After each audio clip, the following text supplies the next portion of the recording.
이번에 공유할 승소 사례는 상간자 소송 원고로서 화해 권고 결정을 받은 사안인데요.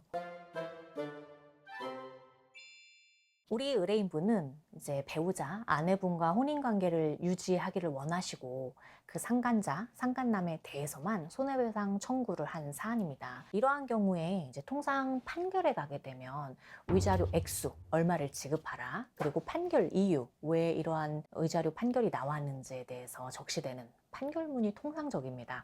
다만 판결문에 적시되는 것 외의 것을 이제 원하시는 경우가 있을 수 있잖아요. 일단은 나는 혼인관계 유지를 하다 보니까 저 사람과 내 아내가 관계가 확실히 단절이 됐으면 좋겠는데, 그런 걸 원하실 수 있고요. 또 배우자와 내가 지금 경제 공동체이자 혼인관계 유지 중인데, 만일 오히려 그 피고가 위자료를 나한테 지급한 이후에 아내에게 구상금 청구를 한다거나 이런 분쟁이 추가 발생하는 걸 또 원치 않으시게 되거든요. 관계 단절이라는 거는 뭐 예를 들어 그들이 서로 직장 동료야. 그럼 너든 둘 다든 퇴사해. 이런 것들을 생각해 볼 수 있겠고요. 또는 뭐 어디에 있든 이제 연락을 일단 하지 마. 그래서 뭐 연락을 한다거나 그 자체, 또는 뭐 만난다거나 그런 거에 뭐 위약벌 규정, 이런 것들을 생각해 볼 수가 있겠죠. 이 사안도 그런 것들이 이제 적절히 들어갔던 결정문이기 때문에 이런 것들이 가능하구나 하는 하나의 참고 사례가 될 수 있을 것 같아요. 물론 뭐 사안에 따라서 어떤 것이 좀 적절할지, 의뢰인분이 원하는 것이 무엇인지에 따라서 모든 사안이 완벽히 같지 않고 조금씩 조절되면서 합의안이 나오게 되는데요. 이 건의 경우에는 피고가 원고에게 1,800만 원을 언제까지 지급하는 것으로 하고, 그것을 만일 늦어진다면 그 늦어진 금액에 대해서 지연 손해금이 연 12% 붙는 것, 그다음 피고가 원고 배우자를 어떤 것으로도 만나지 마라. 전화, 문자, 이메일, 카톡 뭐 이런 것들이 아예 적시되어 있고, 어기면 1회당 300만 원 뭐 이런 것들이 적시되어 있고요. 그 외도라는 거는 우리 의뢰인분들의 말씀을 들어보면 참 예상하기 힘든 것 같아요. 내가 생각했던 배우자는 이런 사람인데, 또는 배우자는 이런 직업인데, 뭐 예를 들어 이런 직업이면 이렇게 해야지. 우리가 그런 기대하는 게 있게 되잖아요.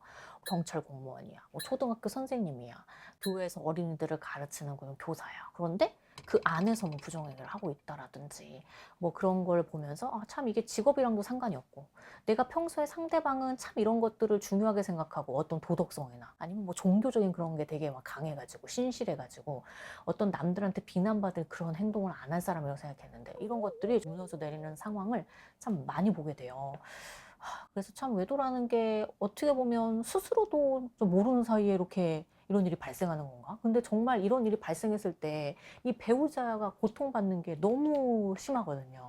그리고 막상 그 부정행위를 저지른 분도 본인도 모르게 막 부정행위를 저질러 놓고 정말 잘못된 행동을 해놓고서 나중에 돌이켜보니 가정도 깨져 있고, 뭐 자녀분과도 지금 이제 뭐 이혼하면서 양육자는 더 이상 아니고 막 뒤늦게 후회를 하거나 정말 너무 고통스러워하는 경우도 있어요. 그러니까 본인이 이제 가해자가 되었는데 나 스스로한테 내가 참 피해를 입힌 것처럼 돼버리는 그런 경우도 참 있는 것 같습니다.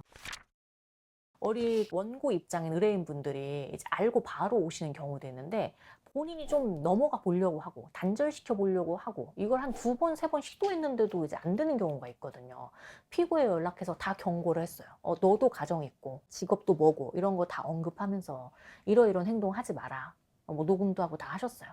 또 만나, 또 만나. 도대체 왜 이러는 거냐. 이런 부정행위 발각 후 태도 왜 단절이 안 되냐는 거죠. 결국에는 이런 소송 과정을 거쳐서 추가로 좀 단절을 시도해보고 이거에 대한 뭐 금전적인 제재를 이제 시도해 보게 됩니다. 그 과정에서 어쨌거나 일단 저들은 단절시켜야 돼. 그런 이제 목적을 좀 달성하기 위해 그런 방식으로 진행을 하고 있습니다.